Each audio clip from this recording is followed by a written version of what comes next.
présent, le micro est donné à Ange Abjoyon, fils de la défunte. Seigneur, pour toi d'entamer une autre mission. Je vais t'appeler à lui en t'arrachant à notre affection. Tu viens d'accomplir une mission en notre compagnie au cours de cette incarnation qui vient de prendre fin pour toi. Notre douleur est grande. Nos larmes ne sèchent pas. Cher maman de fille, nous sommes tous présents en ce moment solennel où nous te rendons hommage pour avoir fait ce chemin avec nous. Tout le monde est là. Tes parents, tes enfants, tes petits-enfants, tes amis, tes anciens collègues, tes anciens collaborateurs, tous ceux qui t'ont connu, aimé et apprécié. Nous sommes tous là pour te dire une fois encore que nous t'aimons, maman et fille. Chère maman, tu pars avant nous, bien trop tôt, bien trop vite. Et ta disparition nous rappelle comme une évidence qu'il faut profiter de la vie ici-bas, chaque seconde, chaque minute. Chère maman et fille, ta vie a été tout un combat. Un combat pour le bien, un combat pour l'amour du prochain, un combat pour l'humanisme, un combat pour la solidarité. Bref, un combat pour la liberté. Aider tes proches, aider tout court les autres était toujours ta devise. Au plan religieux, tu étais voué à ton Dieu. Né et baptisé catholique, la quête de Dieu t'a amené à rencontrer Ikankar, la voie de la liberté spirituelle, et ceci depuis plus de 40 ans. Depuis lors, comme un pèlerin infatigable, tu as consacré ta vie à servir Ikankar et à contribuer à l'agrandissement de l'amour dans ton milieu. Toute la communauté EC a apprécié ta contribution. Ton engagement et le sens de responsabilité dont tu as toujours fait preuve. Merci, maman. Très chère maman et fille, nous te rendons hommage et nous sommes pleins d'admiration pour le combat que tu as également mené au plan professionnel. Puisse ton parcours professionnel nous inspirer et nous servir des ans. Tu as eu une vie professionnelle bien remplie, une vie professionnelle épanouie, diplômé, secrétaire dactylographe, tu as été stagiaire à l'ancienne SPE. Tu as travaillé au groupement français d'assurance GFA, puis à la Société nationale d'assurance et de réassurance, la SODAR. Tu as pris ta retraite anticipée en 1990. Frappé par le programme d'ajustement structurel de la Banque mondiale, vers la quête d'une situation économique plus décente, la soif d'un meilleur avenir pour tes enfants, le désir de générer plus de revenus financiers pour mieux aider tes parents, tes amis, tes proches qui sont dans le besoin t'ont amené à embrasser une carrière d'entrepreneur. Ainsi, tu as créé ta propre industrie de fabrication de savon, la coopérative Artis Savon. Tu étais confronté à de nombreux défis dans ce monde de business sans pitié, rempli de pièges, rempli de trahisons, mais tu as vaincu dans le film. Ta détermination, ta compétence, ton attachement au travail bien fait, tes attitudes de bon en arrière t'ont amené à relever de nombreux défis qui se sont posés à toi et de rehausser très haut le flambeau de ton entreprise qui a été couronné de succès. Tu as reçu plusieurs distinctions qui sont les témoignages de ton succès et nous reconnaissons de la femme battante que tu étais. Puisse ta serre de l'engagement pour le meilleur et ta serre de la combativité nous éviter tous et être un legs, un héritage pour nous tous. Tu as reçu un cours des prix suivants. Prix hygiène et soins corporels avec le savon d'herbe à Metz, antiseptique, au cours du Salon national des produits cosmétiques en 1999. Diplôme d'honneur décerné par le président de la République pour le savon à Metz est antipathique au cours de la voie agricole nationale décembre 1999. Prix spécial meilleure innovation des produits cosmétiques pour le savon crème à Metz est antiseptique au cours de la semaine du label national 2000. Prix du label ENEM au cours de la semaine du label national 2002, le savon Sapone Métro est exporté en Italie. Lauréat du Carrefour 2005, hommage aux femmes chefs d'entreprise et mérite du Bénin, décembre 2005. Lauréat du prix de la créativité des femmes en milieu rural au sommet mondial des femmes à Genève en 2006. Chère maman et fille, tu laisses derrière toi une vie qui ne peut être pas là. C'est avec beaucoup de joie que nous te disons au revoir. Et nous sommes convaincus que tu continueras ta mission en tant que cap. Nous ne pourrions oublier la grand-mère affectueuse que tu étais. Nous ne pourrions oublier une récitante si attentionnée que tu étais. Nous ne pourrions oublier l'amie fidèle, généreuse, toujours disponible pour tes proches que tu étais. C'est impossible. Ta mémoire sera grande, toujours gravée dans nos cœurs. Ta mémoire sera célébrée à jamais. Amen. Pour le combien de vides que tu laisses, nous n'aurons qu'à nous souvenir de ton règne, de ta bonne humeur, de ta bonté et de ton optimisme et surtout de ta belle mélodie, de tes belles mélodies. Tout cela nous manquera à jamais. Chère maman et fille, j'aimerais finir mon discours en te disant tout simplement que tu es maître, merveilleux. Rappelez ici à toutes et à tous que notre chère maman a été une chanteuse internationale.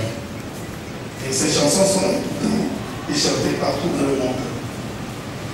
Elle nous a laissé à faire une place de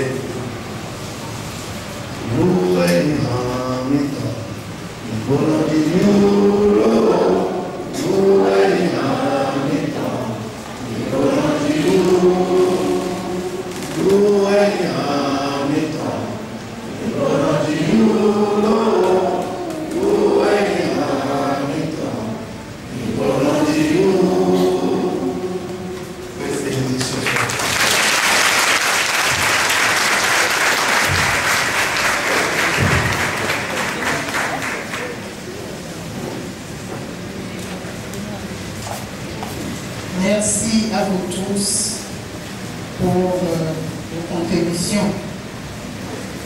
Pour ceux qui se sont annoncés, qui voudraient intervenir, ils pourront le faire juste après cet office de souvenir EC. Merci pour votre compréhension.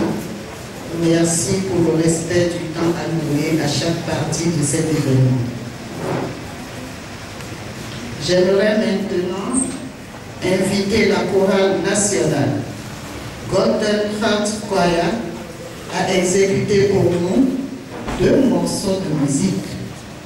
Le premier s'intitule Highland Journey Home, c'est-à-dire le voyage de retour par les monts.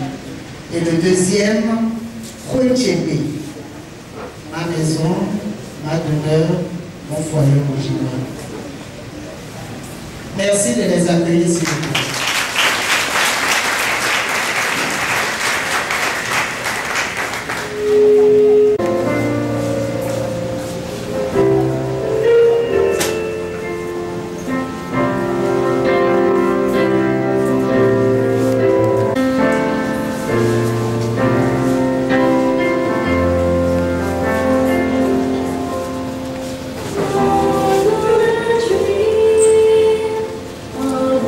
Shine.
Merci la chorale nationale Golden Heart Choir pour ces deux morceaux de musique. Si à Rocklin, le Maranta et Métèque vivant, s'est déjà vu poser la question suivante. Comment la transition se fait-elle quand nous quittons le monde d'ici-bas pour aller dans l'au-delà? Voici la réponse qu'il a donnée et qui a été consignée dans le cœur d'or, parole du Maranta, tome 4. Je cite. Dans la plupart des cas, le passage s'effectue dans la plus totale indifférence, car aussi radieux que puisse paraître notre soleil, le monde physique ressemble à un réduit obscur et misérable par rapport à l'au-delà. Le décor y est toutefois similaire à celui que l'on connaît sur Terre, mais en plus vaste et en beaucoup plus lumineux. Votre corps semblera d'une légèreté et d'une ampleur sans pareille. L'âme a revêtu une fois de plus une enveloppe, mais sur une dimension supérieure. Le changement se fait si naturellement que vous ne vous en étonnez même pas. Vous êtes toujours accueilli par quelqu'un que vous connaissez et aimez. Pour ceux qui aiment la vérité et Dieu, le changement se fait en douceur, car la clé est l'amour.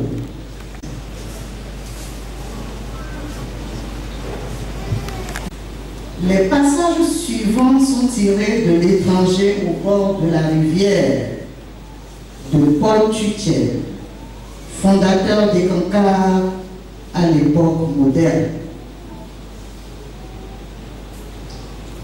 Le maître Ek Rebazar Tax explique la vie de l'âme dans l'éternité aux chercheurs en spiritualité. Je cite.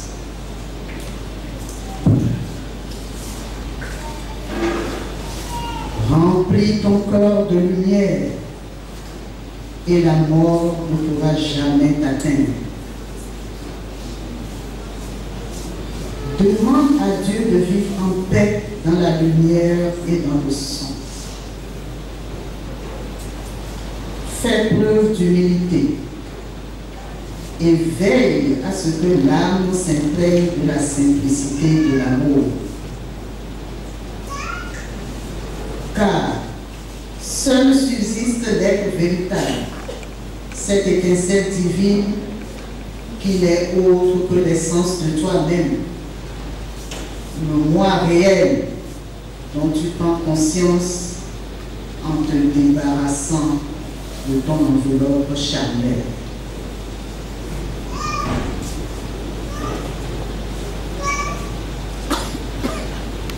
Si tu as compris que la mort n'est qu'illusion, il n'y a alors aucune raison d'avoir peur, puisque la vérité te conforte. Le temple d'argile finit par se désagréger à l'usure, tandis que l'âme, dont l'origine, la vie et la croissance dépendent de Dieu, habite à tout jamais dans la demeure du Très-Haut.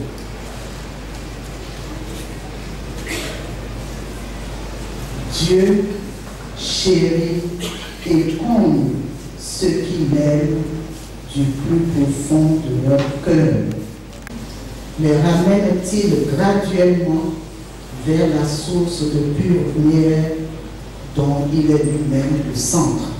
Voilà mon fils, ce qu'est l'amour.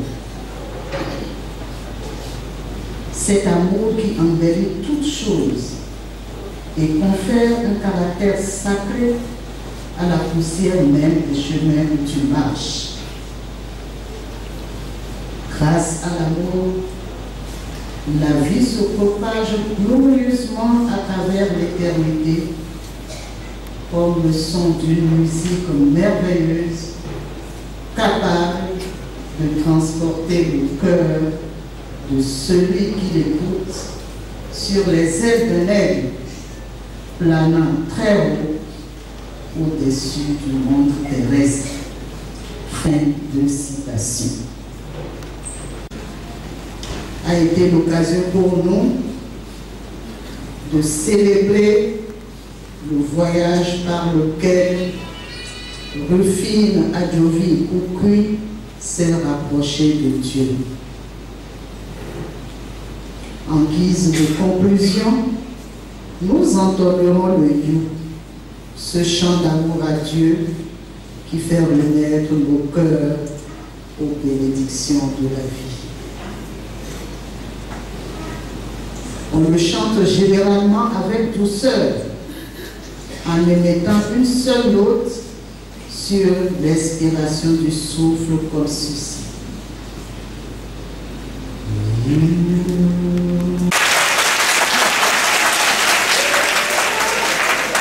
Merci pour votre amour. C'était juste pour faire la séparation entre l'office et ce qu'il assure.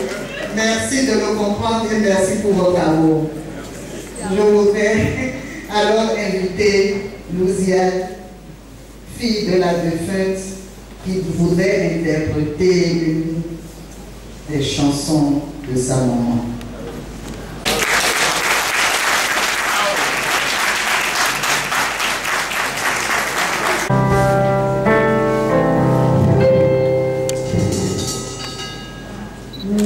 Oh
Katumbi et Chapelle, nous vous remercions. Là. Merci.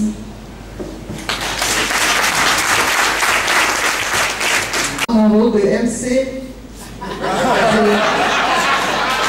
je voudrais à présent passer la parole à Barthélémy Lalia, beau-frère de la défunte. Mais vous l'avez dit, mais vous pouvez voir le domaine manqué de beau, tout le monde est fini. Si vous voyez tout le monde, et la peau de vous, quand ça vient, l'eau, vous pouvez tomber le monde, et ça va vous dire, il y a 100 fois, à 100 vidéos, non, bien tombé. Vous pouvez quand même se perdre. Vous pouvez. Et que la jambe de l'eau du bord, n'a qu'un mois, un seul bien. Vous sinon, à situer des béton, trop long. Et vous témoin lui, et pour nous coucher ton, ça aussi, Bernard. Bon, et nous avons mis un parcours, et nous avons mis nos bétons. Et nous avons fait bon, et nous avons fait nos bétons, nous avons fait bon, et tout, bon, et nous avons samedi, nous avons fait, et nous avons dit, et quand il faut les envoyer moi.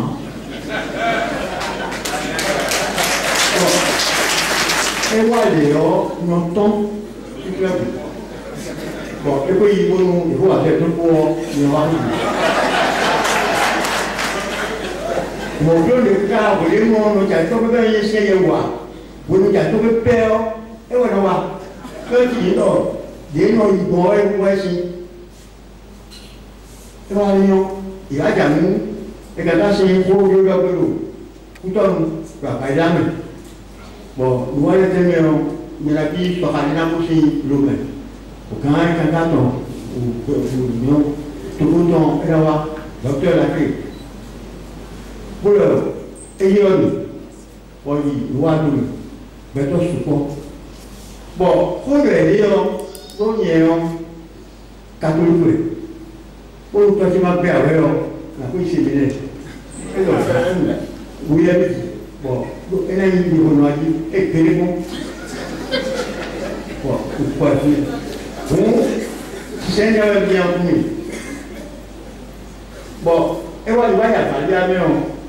Quoi, il va y avoir voyez, mais bon, pour filer, pour les donner, m'envoyer, et les fondons. Et quand elle me dit, vous le savez, vous dites, bon, quand il met la religion, il m'a dit, pas pour le voir. Bon, quand il voulait aller, et bien, c'est vrai, bien, bien, bien, on a un peu, il y a tant de guérisseries. Et voilà. Si il y a des voix, il y a des voix, bon,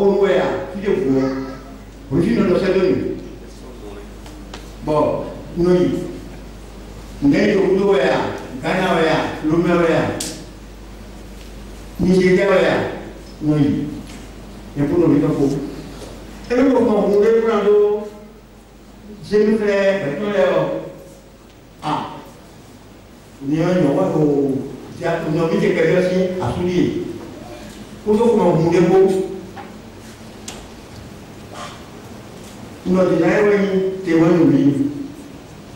bon, et donc,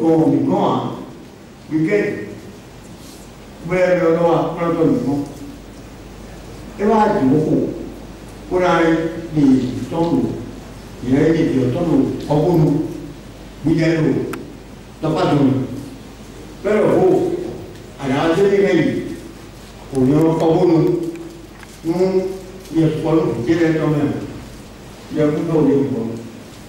Il y a beaucoup de gens à qui il y a beaucoup de moi, je dis, oui, il faut que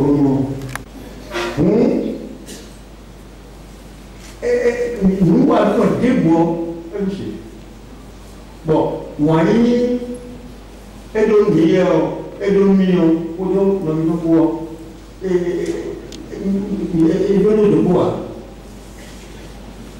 Nous avons de quoi, bon, il y a un mot, tu veux, nous avons assez assez noya depuis et le cas et le dit on dit ça bon mais et si vous avez bien terminé bon mais le quoi donc et j'ai rien à dame et j'ai quelque chose à dame il dit ça là donc bien le mot coton pour les et donc il nous doit mettre de tomber bon un bousou au manque pas bien donc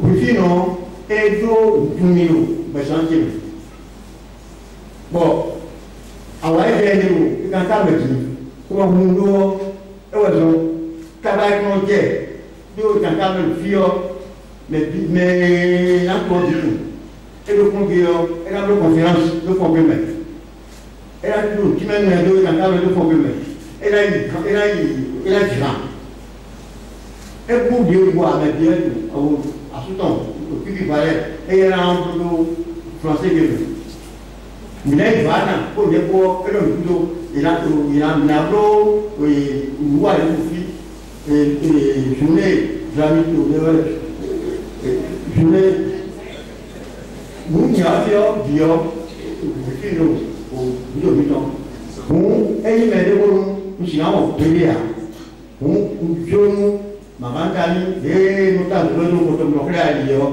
donc, nous sommes même aussi fini, vous n'avez pas de voix. Les gens et le gouvernement et le gouvernement à Thomas Bouet. Bon, il faut aussi belle maison, il y a les belles nouvelles. Et là, vous dire, merci.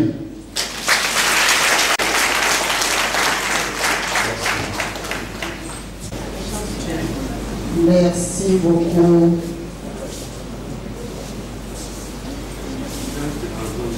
Nous allons maintenant passer aux salutations.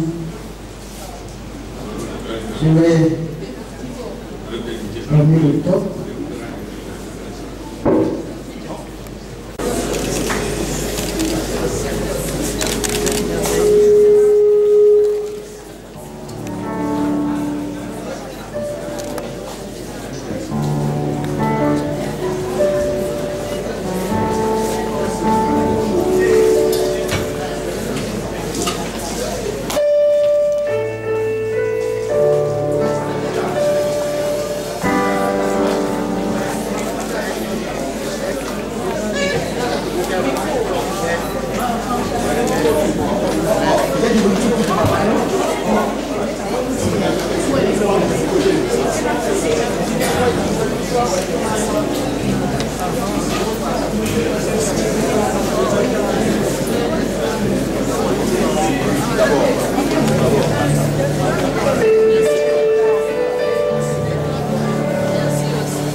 Oui.